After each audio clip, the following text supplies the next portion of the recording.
Again, immense amounts of light began to emanate from me, Eliza, and Alice, growing thicker and more intense. And suddenly, it all began to whirl around the room rapidly, like water circling the drain around a sink, all filtering, funneling downwards into the tiny crystal ball, all of the energy condensing into a bright white light at the center of the crystal ball. And as the final wisps of light vanished into that crystal sphere, the woman at the other end of the table smiled. "Oh my, yes," she said, finally cracking a smile for the first time. "That will do quite nicely. I'm not certain I've ever taken a more powerful sample. You may consider your bargain struck, young man. You will receive magical goods as promised. You said that you needed a wide variety in order to perform tests. You shall have it. This first payment will be more than enough to satisfy me. For the time being, I will load up a decent amount of supply, and you can take it home with you. And from here on, you can simply use magic to communicate with me, and we shall ferry shipments. Congratulations, young man. You got what you wanted," she said cheerily. However, I didn't feel so cheery about the situation, because I could hear Eliza crying. I turned to see her weeping quite heavily, sniffling, trying to wipe away tears as more simply take their place. I got out of my chair and began to walk towards Eliza. But before I could say anything at all, "You're a liar," Eliza said through the tears. "You're just a stupid liar," she shouted, still crying. "I'm sorry, Eliza," I said with as much compassion as I could. But what I said was the truth. I did actually do those things. "No," Eliza responded, still sniffling and trying to wipe away tears. "Not that. The stuff you were saying about not being real. You're lying. Reginald P. Worthington, he isn't like that. You're lying. Reginald P. Worthington isn't a scary monster. He isn't," she shouted through the tears. Reginald P. Worthington is nice. Reginald P. Worthington is a business associate, a business professional. He makes you negotiate with him for everything, no matter how silly or small it is. And he never admits it, but he always gives people he likes the better end of the deal. He'll get a dessert, and it'll be the last one of that kind, and trade it to you for yours because he says he likes yours more, when the truth is that he doesn't like that type of dessert at all. He just wanted you to have it. Reginald P. Worthington likes smiling and playing games and helping his friends. Reginald P. Worthington gets into arguments over the quality of tea, but still drinks it anyways.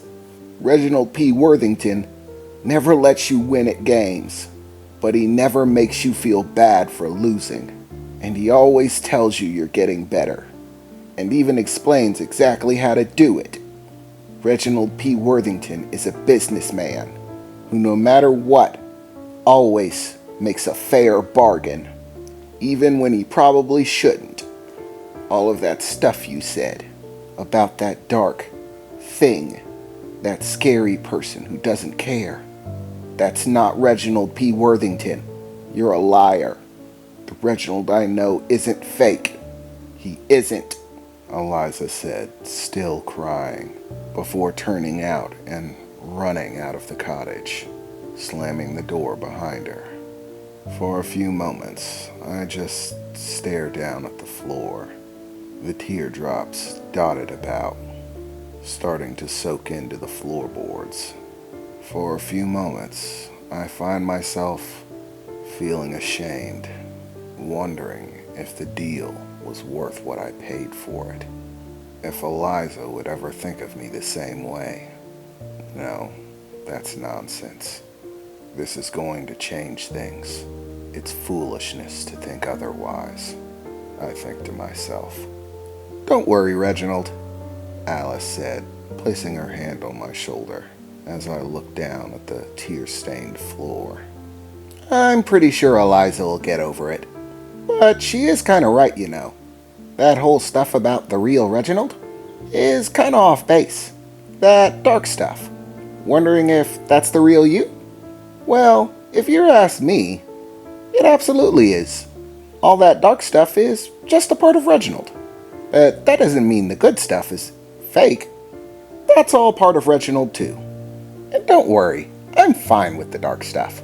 I actually think Dark Reginald is a lot of fun, Alice said, smiling at me, suddenly grabbing me by the arm and pulling me in close. But, right now, Alice whispered to me, I kinda need business, Reginald. Do you think you could talk her into maybe getting me a real voodoo doll? I mean, mine's nice, but it doesn't actually work. I want a real magical one, but I don't know how to make it. But I'm sure that Reginald P. Worthington can negotiate it, she said, smiling and giving me a wink. Yeah, sure, Alice, no problem, I replied, trying my best to make a smile. Over the next few minutes, I continued to talk with the woman with the long black hair, and actually did manage to successfully negotiate an effective voodoo doll for Alice, as well as get an inventory for the things that we'd be taking with us. I also found out that the woman's name was Celeste. Celeste Greywood, to be precise, and gained a little bit of information on magical enhancement. Most specifically, the art of creating enhancement items. Before, I had mainly assumed that wands and such were simply used by items casters, people who were unable to perform magic without an item.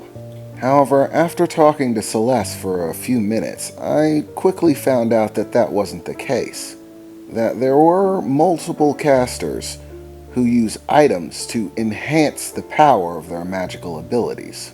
Based on her description, having the right items could actually drastically increase one's magical power. So I of course began negotiations with her in order to have such magical items made for myself, Eliza, and Alice. She said that the only proper way to do it would be to make them custom for each one of us. In order for an enhancement item to properly fit the wielder, it has to be custom made, because people's individual magics are different and have different elements to them. The balances of energy that any caster produces when using magic can differ drastically between individuals. Some people draw from far more negative energy than others, while others draw from far more positive energy, and others still draw from things like natural energy. It all simply depends on the caster. I managed to keep a straight face and practical behavior while negotiating these things. However, in the back of my mind, the main thing I was worried about was Eliza. Of all the things that I didn't want, I most definitely didn't want her to feel bad. Making her sad was not part of my plans, and it is not something that I consider acceptable. If she suffers due to this, whether it was her choice to hear the truth or not, I'm not certain that I'll be able to forgive myself for that. But it may have to be a burden that I carry. After some time, Celeste's daughter Rebecca returned with tea and cookies. We were primarily done with our business, so we couldn't have any tea as we were about to leave, but I did pack some cookies, hoping that Eliza might like some. Perhaps they would make her feel a bit better. She did, after all, like sweets.